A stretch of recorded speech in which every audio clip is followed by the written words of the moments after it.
Tiara Roberson Gates. My first name is spelled T-I-A-R-A. Last name R-O-B as in boy, E-R, S as in Sam, O-N, Gates, G-A-T-E-S.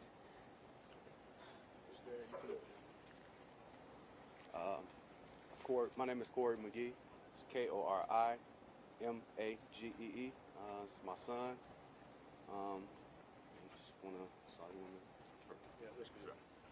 All right, shortly you're going to be hearing from both Mr. Daniels and Mr. Keith, who will talk to you about where we are concerning the investigation and what we're considering as far as litigation.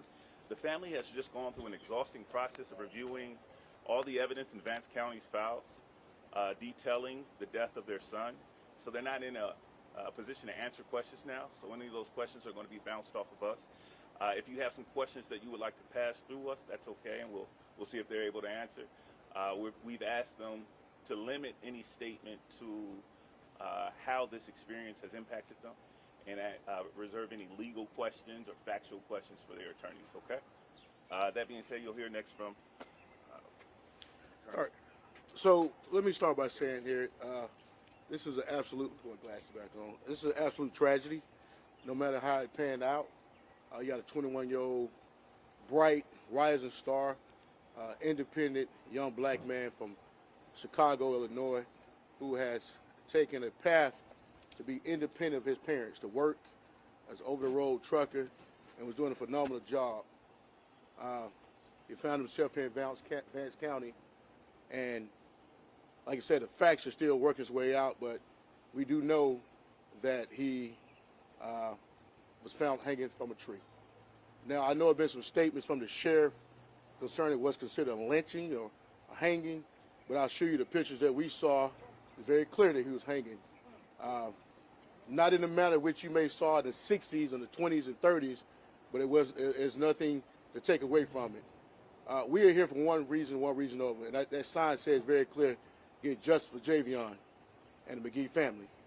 To ensure that we get transparency in this process, I know the sheriff, they have sent this case over to the State Bureau of Investigation, Attorney General, to do a further investigation in this particular matter. At this time, let me be very clear, the manner and the cause of death of Javion has not been determined at this time. The manner and cause of death has not been determined. So for any suggestion that it's a suicide, anybody stating that it was a suicide will be grossly premature. Right, Lee? Grossly premature. Well, we do know we have a young black man hanging from a tree in North Carolina. When I say hanging, not a traditional feet dangling, but nevertheless, a tree, a rope was tied to his neck, around his neck, and tied to a tree. So the next steps here, obviously, continued transparency from the sheriff's office. His family came over from Chicago and Texas. You can imagine the phone call they received about the loss of their son, Javion, which was something that no parent should receive. No parent should have to bury their child whatsoever, under any circumstances. But we are here to ensure that the investigation move forward. I don't care if it's in Vance County, Chicago, Illinois, Los Angeles, California, you would not call the family and tell them a suicide and the investigation is not complete. That's invoking Lee and myself, Jason, and other attorneys and civil rights activists to come here to make sure the investigations is carried out properly. Because anybody, it don't matter who you are, if somebody receive a phone call as such troubling as this and say, hey, this is what we believe would happen, come get your loved one, that's a red flag. The parents they didn't have the opportunity to see the body or any pictures to even identify Javion. Today was the first day they saw pictures to identify there was in fact Javion. So we need to make sure throughout this entire process, wherever the facts result may lead, we need to make sure it's a thorough investigation. One thing we can be very clear, no matter what the findings are or an investigation, nobody can say exactly what happened at that particular time. I wasn't there. The sheriff or whoever else does the investigation was not there. We don't have a video of that. But we do know that, like I stated before, Javion had a rope tied around his neck, and that rope was tied to a tree. The tree is about, 8 feet off the ground? The limb about 8 feet off the ground, Lee? Yes, sir. So, with that being said, we're going to have more questions. I'm going to bring up Jason, and I think, anybody want to for the family speak? Okay. All right, we're going to bring up Jason Keith. He's a local councilor in North Carolina. First of all, look, I would like to say we would like to thank Lee Merritt, Harry Daniels, and this is Andrew Covington with me for coming. You might ask, why are we here? Accountability, transparency. The community needs answers, and we're here to apply pressure. Lee has flown in from Texas. Harry's flown in from Georgia. I'm out of Greensboro. Covington's out of Raleigh. We're here for answers, and we're not leaving till we get them. The family deserves them. And we've seen the videos, we've seen the photographs, and this investigation is not complete. This investigation is too premature for any determination to be made what happened. What we want is we want answers. We want them now. We want them as soon as possible. And we want the system to work, because this family should not be in a position where they get a phone call about this young man coming into this county, working his job, and that he's found hanging from a tree. And the pictures, it's horrible. And this county deserves to explain, to spend the resources to let us know every detail of what happened. And that's what we're here for. And so I think Harry was right. I think Lee was right. I think Covington, everybody, we're here to apply pressure, and that's what we're going to do. And we're going to stay as long as it takes. And we're going to talk to who we need to talk to, and we're going to make as much noise as we need to get answers, to get the truth, and to make sure there's justice for Javion. Sir? Like the other council said, we're here to get answers and justice, and we're not going to leave until we get that. There's no reason why we don't already have these answers, and we're going to work as hard as we can until we get them. A moment ago, Lieutenant Bishop from the Vance County Sheriff's Department spoke with the family at length. The meeting lasted about 2 hours, where we began to get into the actual evidence that's currently in their possession. Some significant points were made. I'm open to any questions that you all might have about that. One thing that we found conclusively, and I'll back up a moment ago, as I mentioned, my name is Lee Merritt. I'm a civil rights attorney. The reason that the family has asked me to be a part of this case is because we're not investigating a personal injury case or a wrongful death case. We're investigating the lynching of a young man in 2024. It would be a misnomer to say that that kind of thing doesn't happen anymore. We saw a public lynching in the murder of Ahmaud Arbery. We've seen public lynchings or the racialized killings of individuals, and it's something that needs to continue to be investigated and taken seriously. Unfortunately, in this country, we haven't dealt with our ghosts of racism and lynching, and so we often want to sweep it under the rug. The family has brought in these attorneys to ensure that that does not happen. Concerning what we have found, the medical examiner's report determined that there was bruising along the neck and a broken neck bone, which means that he indeed, we're learning, we're working on gathering additional evidence to see what that actually means. I'll stop there and open it up to myself or the attorneys or any of the members of the family for questions. So you just used the word lynching. Hate crime has also been thrown out there. What makes you think that's the case as opposed to other possibilities at this point? Yeah, I don't think it's the case. To answer your question, I don't know that lynching or a hate crime is in fact the case. What we discovered was that Mr. Magee came into this county on September 11th, and he died by hanging from his neck. The sheriff concluded early on, and we believe prematurely, that it seemed to be a suicide to him. Well, that doesn't seem to be a suicide for me. I don't know too many 21-year-old, gainfully employed, happy individuals that travel into North Carolina, buy a rope, and kill themselves. That would be an oddity. It's a possibility, but we would need more evidence before we jump to that conclusion. My job, the reason I was hired, was to investigate a lynching, to investigate the possibility of a hate crime, and to direct the family to wherever the evidence goes.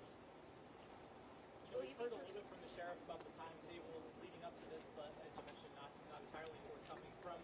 Can you kind of put together, at least from the family standpoint, the beforehand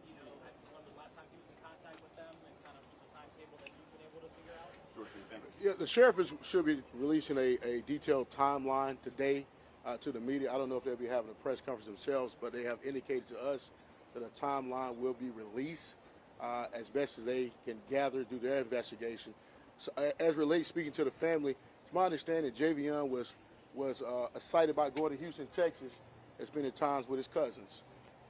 So there's no indication whatsoever that he had any ulterior motives or ulterior thoughts as to whether he had any thoughts of self-demise. So there's nothing here, and this. Let me be very clear. This is why Mr. McGee, Ms. Robeson, and her husband are here. The family's here because there's no indication whatsoever. The 21 years he was on Earth that they brought him here, and raised him to show any signs that he would commit suicide. That's why they're here. So to be very clear, there's nothing, no mental health, anything that capacity, no depression. And like Lee said, a 21-year-old is working, gainfully employed, don't come to rural North Carolina and say, you know what, I'm going to end it all here. Doesn't make sense. Any other questions? And from the family reviewing the Walmart surveillance video, I mean, that's the last video that we've seen of them. Just no one knows him better than his family. To have been able to figure out anything from his demeanor or kind of thoughts on that. The Walmart video, that's the last video that y'all have seen, Right. as the media have seen this time. But it's other videos that the family have in fact received for his going to the Hampton Inn. The question is, what was he doing there in that location? Well, he went to the Hampton Inn. They had no room. So he went to where traditionally truck drivers that's coming through here would go. And normally, if you would go, it doesn't make sense to go around where other truck drivers would be at to go kill yourself. If you're going to kill yourself, you find a road down here that nobody's down, and you do it down there. I mean, it does. The facts and the things doesn't make sense as to a mentality, a mindset of a person who's wanting to kill themselves. Now, I understand about the buying a rope at Walmart as a truck driver. It's a lot of reasonable explanations for that. You got a lot of times these trucks, and Dad is a seasoned truck driver. A lot of trucks have universal keys that other keys from other trucks can open if it's the same make and model. So if I'm sleeping in the middle of nowhere, you got to think about it. If you're sleeping in the middle of nowhere in a truck and somebody else can possibly get in your truck, you go around safety with numbers. So it's a lot of reasonable explanations that we believe why a rope was purchased. I know with the optics, it looks like you get a rope, the next thing you found hanging from a tree. And if somebody can jump that conclusion. But look, I went to school in North Carolina Central School of Law. I think it's the best law school in the nation. It's definitely North Carolina. You don't jump. Now, I know you may not agree. You don't jump from buying a rope at Walmart and somebody hanging and say they committed suicide. We got things called evidence and facts that we must go through. And what was lacked here at the beginning of his family, the evidence, the facts have not been developed before you make a conclusion that he killed himself. Not on my watch, not on Lee's watch. And that's exactly why we're here to support this family. I want to just further your question concerning the timeline. And it's important that the sheriff's office should release that timeline. There's evidence, there's witnesses, there's additional video showing up to almost hours before his death. And so there is a more clear timeline. I'm sorry, from the time that we suppose that his death took place. So, yes, sir. Is there any physical evidence that he was physically beat? Is there any evidence that he was physically beat in his face or around his body area?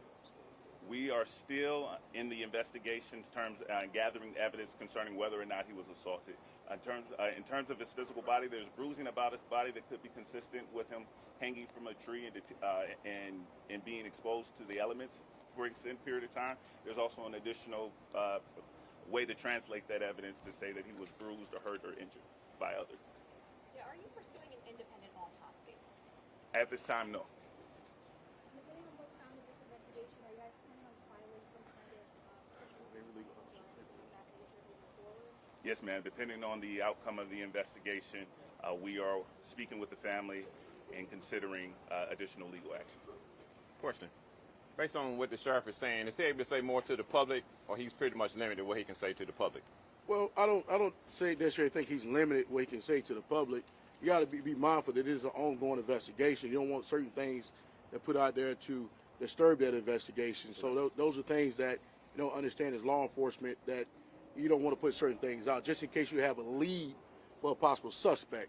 So we definitely appreciate and understand that aspect. But this is something that also that we have taken consideration. You know, as this thing continue to play out and more evidence come in, and if authorities, you know, maybe need additional help, that's something we may be seeking redress from the Department of Justice to trigger the Federal Bureau of Investigation come in, because they are usually the lead people to investigate these type of matters, especially when you're talking about a hate crime, specifically in the federal laws. I don't know if North Carolina have any hate crime statutes or things that capacity, but I know the federal government, the federal codes, in fact, do, and that's something we may be invoking, considering what the facts and the evidence may lead us. Concerning the sheriff's statements to the public, I think that the sheriff has been rather cavalier about the evidence that he chose to release, and he's released it in a very piecemeal manner that has actually caused this confusion. I find it distracting that he seems to be more focused on what's being said on TikTok than his responsibility here as the sheriff to get to the bottom of what happened and then get that information quickly to the family, even before he gets them to the media. I would advise him not to do that. Or to change his practice concerning that. But do y'all have privilege of the information that the public does not? Yes. Any other questions? Look, you try to hold a question to the media. I know you may have a lot of people have questions, but any media have different questions. So, when was the last time that the family spoke to Javion before he made his way to Henderson? When the last time y'all talked to him? I talked to him maybe a couple of days before this happened. What did that? A couple of days before it happened. Any other questions? So the sheriff or the representative for the family said that in the preliminary information that they had gotten regarding the autopsy, that there was nothing found under the fingernails, and that was caused. Who said that? The family representative, Candace Matthews. Okay. And she said that there was nothing found under the fingernails, and that was more cause for a suspect of foul play. Why is that? And if that's the case, why aren't you guys seeking your own separate autopsy? Well, I think the question is, why is there any, you say, independent wounds or anything, defensive wounds? I think that's what you're referring to. From my understanding, from the investigators, from the preliminary findings, there was nothing to that capacity. Just because it have not been done this time, don't mean it's not ruled out. I think the family now is in possession of Javion's body, and we're going to explore every angle, position to determine what happened. And I think from the initial statements was made, might have been premature, but here we are the representatives of the family, and anything that happens moving forward, we would want to speak on behalf of the family. And I'm sorry, at this time we have not performed an independent autopsy as the body has been in the possession of the medical examiner. We are in the process of recovering the body, and the family does plan to move forward with an independent autopsy at that time. What we have been told is what you've heard from the sheriff, that there were no defensive wounds on the body. Thank you. We do know that Javion was traveling in a truck at that Walmart. Do we know where his final destination was or where he was coming out? Well, according to the timeline, he was going to the Hampton Inn here, and I don't know where it's exactly located at, but that Hampton is fairly close to the Walmart Supercenter here. Yes. I think about a half a mile of that. That was his intentions. He went there. He got out of his truck. He walked. It's on camera. He walked in with his bag, his belongings, and he had a brief conversation with the clerk. And to my understanding, upon investigation by the Vance County Sheriff's Office, that the clerk told him that there was no vacancies, no availability. So those are things that that we believe that he had intentions to stay there, but for the vacancies, he ended up going to. And it's not a truck stop. Let me be very clear. It's a commonly known area, I guess, where truckers go. I think, yeah. So I think the truck stop thing, it's not really a truck stop. So he went over there, and that was a normal practice for people that's hauling loads through here that would stop over there. So at some point, he obviously knew that that is a location. And usually truckers, and Dad can tell you this, truckers feel safer in numbers. You know, it doesn't make sense for a person who had this ideology or mindset to kill themselves to come around with other people with safety numbers. So, I mean, in that case, the person you need to be safe from is yourself. Why would you go around other people? Based on the other surveillance videos that you guys have seen, are there other people or is there another person that people should be looking for, that investigators are looking for, any cell phone records, any indication that he has any other ties maybe, or there was another person involved? It's other people that had an opportunity to speak to Javion as such. So they have speak to those people concerning those leads. However, as relates to other surveillance videos dealing with any suspects, not at this time, not that we have been shown, it doesn't mean they won't develop. Like I told you guys before, you go to Walmart or whatever the case may be, and you go there, you purchase a rope, and you end up being hanging from a tree. It's a lot of questions that's in between. Anything that transpired in between, it serves that things to be considered. But at the end of the day, our main focus here, don't take anything away from this. Find out what happened to Javion. This family is not here to point the fingers at the sheriff's office. They want to find out what happened. Wherever that evidence may lead, then that's something they can deal with. But at the end of the day, the most important thing is that we are here, you are here, to ensure transparency move forward. Because anybody, family, black, white, it doesn't matter race, religion, you will want a thorough investigation to take place for your loved one.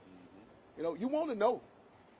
You want to know what happened, because that's a sign. That's a start of healing. You have missing persons. People never found for years. Family can't truly heal until they find out. I don't care what it is. So we need to know this family's here, poised, standing here. They have brought us on, and like I said, we're not here to throw darts at anybody, but we are going to throw darts for a lack of transparency and a quick statement to say this is suicide. Do we know what had this not happened, what the rest of his route was supposed to look like after he was done in Henderson, or when he was supposed to get back to Chicago, if all had gone normal? We don't necessarily have that information. I know he dropped a load here at the Walmart Distribution Center. Like I told you before, he was anticipating to come to Texas to spend time with his cousins. So for a further route, we don't know particularly. That's something that we'll learn moving forward. At the time, his trailer his tractor did not have a trailer, correct? So there was no trailer on the tractor. So whatever load, it was already dropped. So we don't know the exact next route. So any other questions? Do we know if there were any other truckers parked in that area that night? Or Yes. he was by himself? Yes, I believe there's other truckers parked in that area. From my understanding, From my understanding, other truckers. Any idea how many? Not at this time. 6 of them. We don't know. All right, one more question. Would the family like to just share about him as a person in general? I mean, obviously, Yeah, that was going to be my question. really invested in his story. I think normally, but at this time, I think this family, considering what they just heard from the law enforcement, and I think that give it time later on, they will be able to speak out personally themselves about Javion. But just know this: it's an ongoing investigation. No manner of cause of death. We seek a transparency of truth. So, with that being said, Lee. Just one more. And the family did want to make one statement before they took off. So each member of the family is going to step here. They're going to make a brief statement. They're not going to take any questions. Thank you. Hold up there all together, please. I just ask that you guys keep us in prayer.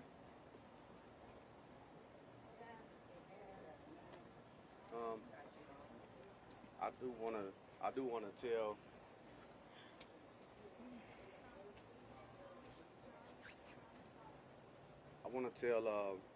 I want to thank you guys for your support. Everybody, the world, whoever's seeing, I appreciate. Everybody just swiftly supported, and that helped us, to keep us up in our spirits. Nobody out here wanted to hear this kind of news. Nobody, white, black, any nationality, wanted to hear this kind of news in 2024. Figured we was done with this. We're not, like you said, we're not pointing any fingers because it's still under investigation. But I do want to let you know what kind of person Javion was. He was very competitive, and when he started driving trucks, I didn't force him to drive trucks. He came to me. He saw my struggle with the trucking industry and having a company, and how now everything's pretty much down, and he saw me go up and he saw me come down.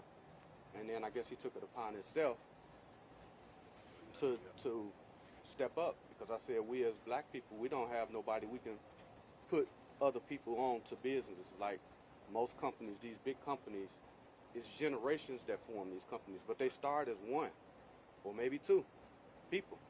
and they grow. And so I didn't have nobody to push that on. And he was one of the first people that say, "Hey, Dad, I'm about to go drive," you know. And I'm like, "Wow, well, what make you want to do that?" He said, "I just want to do it. You know, I want to put in my work." And that's just how he was. He wanted everybody to be together. That was his heart. Always, everybody just to come together. And so if this moment can spark anything, if I can tap into him, I would say he wants this country to come together. Not all this divide and stuff. We all need to come together, because if it wasn't no divide, this wouldn't have happened. And I feel like, honestly, if he wasn't here, he would still be alive. God bless. Okay, thank you guys. Thank you.